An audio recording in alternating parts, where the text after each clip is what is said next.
ರಾಜ್ಯದ ಜನರಿಗೆ ಮತ್ತೆ ಬೆಲೆ ಏರಿಕೆಯ ಬರೆ ಫಿಕ್ಸ್. ತೈಲ ಹಾಲಿನ ದರ ಏರಿಕೆಯ ಬೆನ್ನಲ್ಲೇ ಮತ್ತೊಂದು ಶಾಕ್ ಜನರಿಗೆ ತಟ್ಟಲಿದೆ.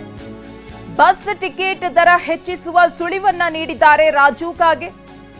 ಶಕ್ತಿ ಯೋಜನೆಯಿಂದ ನಿಗಮ ನಷ್ಟದಲ್ಲಿದೆ ಅಂತ ಹೇಳಿದ್ದಾರೆ ರಾಜು ಕಾಗೆ.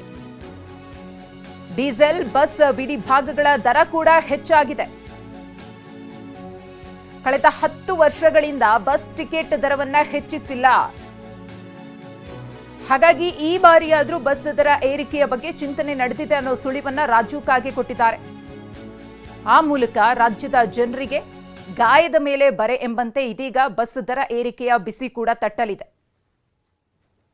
ಕಾಂಗ್ರೆಸ್ನ ಶಾಸಕ ರಾಜು ಕಾಗೆ ಅವರು ಈ ಸುಳಿವನ್ನ ಬಿಟ್ಕೊಟ್ಟಿದ್ದಾರೆ. ಈಗಾಗಲೇ ಪೆಟ್ರೋಲ್ ಡೀಸೆಲ್ ದರ ಏರಿಕೆಯಾಗಿದೆ. ಅದರ ಬೆನ್ನಲ್ಲೇ ಹಾಲಿನ ದರವೂ ಕೂಡ ಏರಿಕೆಯಾಗಿದೆ. 2 ರೂಪಾಯಿ ಹೆಚ್ಚಳ ಮಾಡಿದ್ದನ್ನ ಜನರು ಪ್ರಶ್ನೆ ಮಾಡಿ ಸರ್ಕಾರಕ್ಕೆ ತರಾಟೆಯನ್ನ ತೆಗೆದುಕೊಂಡಿದ್ರು. ನೀವು ಗ್ಯಾರಂಟಿಗಳನ್ನ ಕೊಡೋದು ಬೇಡ, ಮತ್ತೊಂದು ಕಡೆ ಈ ರೀತಿಯಾಗಿ ದರ ಏರಿಕೆಯನ್ನ ಮಾಡಿ ನಮ್ಮ ಜೀವನದ ಮೇಲೆ ಹೊಡೆಯೋದು ಬೇಡ ಅಂತ ಹೇಳಿ ಆಕ್ರೋಶವನ್ನ ವ್ಯಕ್ತಪಡಿಸಿದ್ರು. ಇದೀಗ ಬಸ್ ಟಿಕೆಟ್ ದರವನ್ನ ಕೂಡ ಹೆಚ್ಚಿಸುವ ಬಗ್ಗೆ ಚಿಂತನೆ ನಡೆದಿದೆ.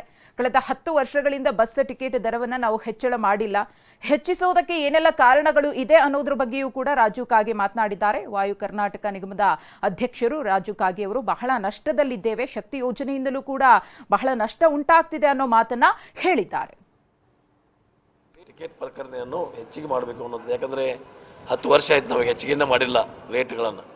ನಾವು ಡೀಸೆಲ, ಪೆಟ್ರೋಲು ಮತ್ತು ನಮ್ಮ ಆಯಿಲು, ಟಯರು ಎಲ್ಲ ಬಸ್ಸದ ಎಲ್ಲ ಪಾರ್ಟ್ಗಳನ್ನು ಹೆಚ್ಚಾಗಿದ್ದವು.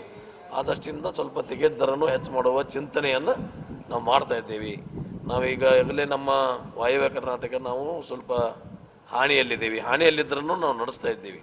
ಯಾಕಂದರೆ ನಾವು ಕೊಟ್ಟಂಥ ನಮ್ಮ ಗ್ಯಾರಂಟಿಗಳಲ್ಲಿ ಅದು ಒಂದು ಶಕ್ತಿ ಯೋಜನೆಯೂ ಒಂದು ಗ್ಯಾರಂಟಿ ಇರೋದ್ರಿಂದ ನಾವು ಸ್ವಲ್ಪ ಲಾಸ್ ತೆಗೆದ್ರೂ ಸರ್ಕಾರ ಅದನ್ನು ಸರಿಪಡಿಸ್ಕೊಂಡು ಹೋಗ್ತಾ ಇದ್ದೀವಿ. ಮುಂದಿನ ದಿನಮಾನಗಳಲ್ಲಿ ನಾವು ಒಂದು ಹಂತಕ್ಕೆ ಲಾಭದಾಯಕವಾಗಿ ಆ ನಮ್ಮ ವಾಯುವ್ಯ ಕರ್ನಾಟಕ ರಸ್ತೆ ಸಾರಿಗೆ ಲಾಭದಲ್ಲಿ ಬರುವಂಥ ಚಿಂತನೆಯನ್ನು ನಾವು ಮಾಡ್ತಾ ಇದ್ದೀವಿ. ಟಿಕೆಟ್ ಪ್ರಕರಣ